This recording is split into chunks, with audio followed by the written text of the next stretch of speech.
Hello, Victor here again, restoringmercedes.com. Okay, Andy, so here's an update real quick. This is for Andy in New Jersey. Okay, Andy, so valve covers are in, metal oiler tubes are in.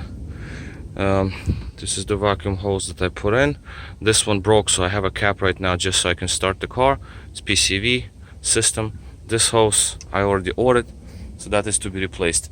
The rear hose is also quite soft, so sooner or later that will have to be done. It's not broken yet, it's still pliable, but it's to be done. I also ordered this pulley because your pulley is making the noise. The bearing is dried up, so that's that. Engine mounts are installed. As you can see, that is a nice fresh mount. As you can see, it's very high off the frame, and this one you probably won't see much, but it's all the way in there, so it's far out there. I'm leaving magnets as they are for now. Next time we'll deal with them. I don't really want to do it right now because it's getting colder and I want to get this car done so you can drive it.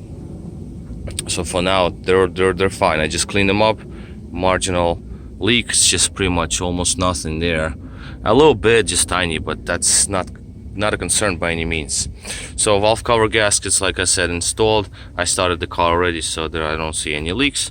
New crush washers, as you can see, those are new, so this way we have no possibilities of leaks.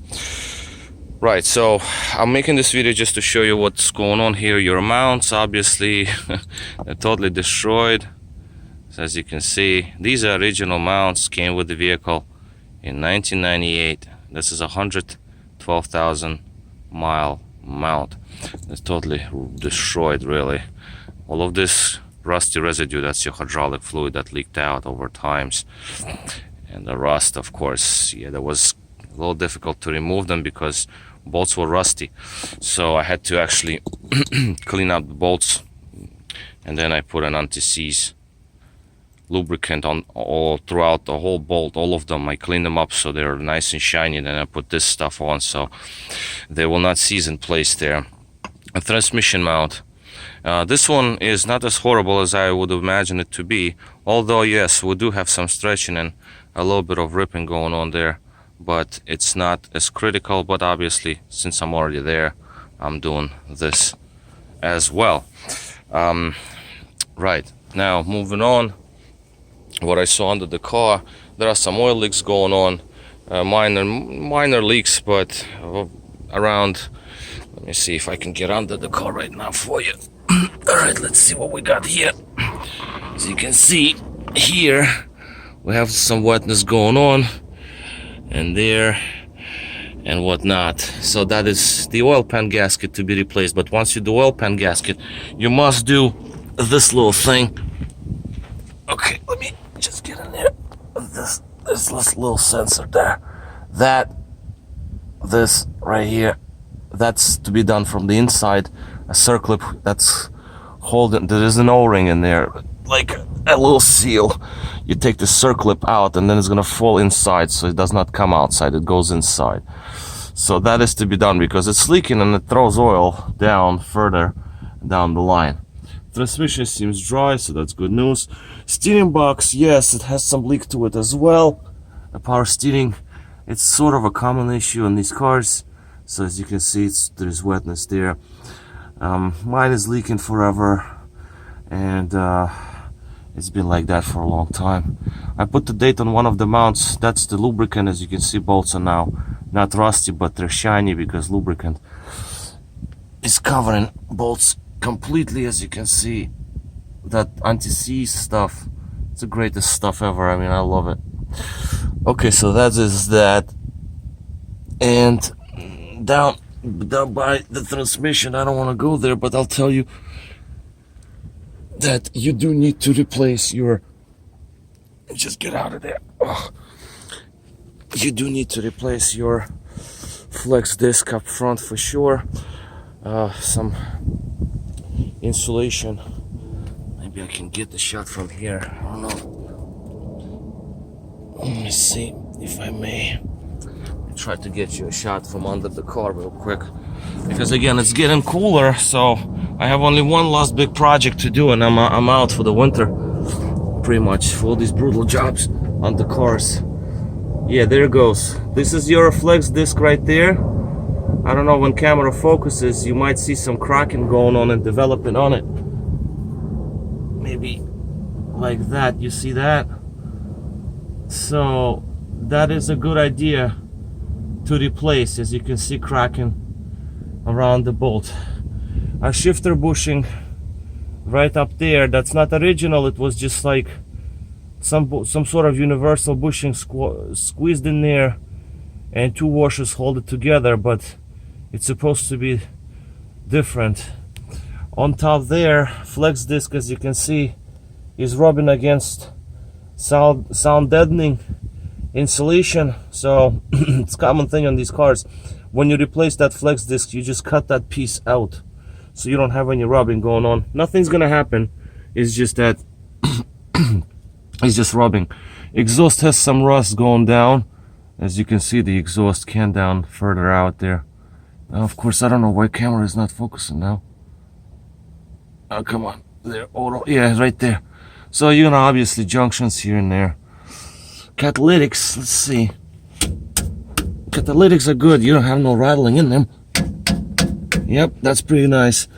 And the readings, let me just get you another shot of flex disc. The cracks, okay. Insulation up there somewhere. I can't see what I'm shooting at, but it's there, right there. And you got your bushing for the shifter linkage. That is that. All right, let me get out from under the car, and we get to the last point that I need to make. Totally wrong tire size. This car runs horrible. Really, it's just totally insane. It's like a go-kart, but barely any control. You have to have up front because your rim is wide. I don't even know, and I want to go and look in the readings, but being that visually looking at the rim, this is about maybe 9.5 up here and probably like around 10.5 in the back. But your tire size, most ideal, if it would have been my car, it would have been 255 45 18 for the front. All right, 255 45 18 up front. Now the rear, given that it's so wide, the rear I would have went with see, you already have right sizes. I would have went with 285 40 18. Although it doesn't sound like a lot, but based on tire calculator and rotation and diameters, if you're gonna go with sizes I just mentioned, with this being 40 profile and the front would have been 45, you will be 0.1 to 0.3 inches off, which is way little, way too little to even notice. So this you notice like crazy, it's insane. So all the speeds are going to be proper and everything. New fuel cap, of course. I managed to put a little string there too, so the fuel cap is just like factory. This is brand new from the dealer, so it's like still nice and fresh. So do not click it too far because they tend to stick. They tend to like seize up. So when you refuel, one click, one, done, no more. Don't turn it over more. Okay, so that is that. So what I'm waiting right now is your panel is still there. The door panel is all in pieces. I'm still waiting for that little rod that is broken here. There's a piece of it. That's the piece of a rod that's broken. The new actuator to be installed. A couple of clips I have to put in. Now the door panel switches came out nice. You see I didn't break them, I removed them without any breakage. The very important piece that always breaks here, it is not broken as well. Okay, so that's all good. Brake light switch replaced, some screws and bolts, and also the insulation here. This is the moisture barrier noise insulator, so this is also not ripped or anything, so I will be able to warm it up and I will be able to glue it back together, so it's back in its place. This is the old actuator, it's still there, although it's not really blown yet, but we're replacing it anyway because I'm in this vicinity anyhow. so I'm gonna do that.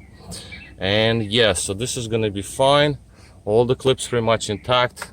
The seal over here is fine, so I'm pretty happy the way it came out. So because sometimes you have to really rip it and it just all gets ugly, but this one worked out very nice. I mean, overall it's a nice car, very nice car. The condition is excellent, and for the miles and year, this is great. So you want to keep it like that. So the panel will go off. The only thing that broke is just one piece here, which I'm going to hot glue later on, so we'll have all clips in place. Just one piece broke off, and that's the clip of it. So, you know, even though it can still work, but I'll put the new clip on it, and I'm gonna glue this back. But this is really good result, because sometimes you get 3-4 broken. It's not good. Right, so for now this is where we are. So I'm gonna get you going right now, because again it's getting cooler. This is me. Hello. It's getting cooler right now, so we're gonna get moving. I still have other cars to finish, but right now, actually, you know what? Let me start it up for you, so you actually hear that there is no more ticking going on. Park. So this is the second start of the day, though.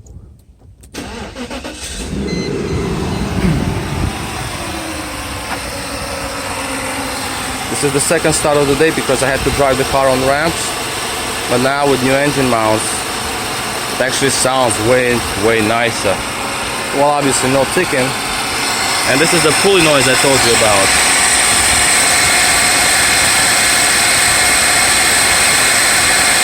So this high-pitched bearing sound, it's a bearing noise from the pulleys.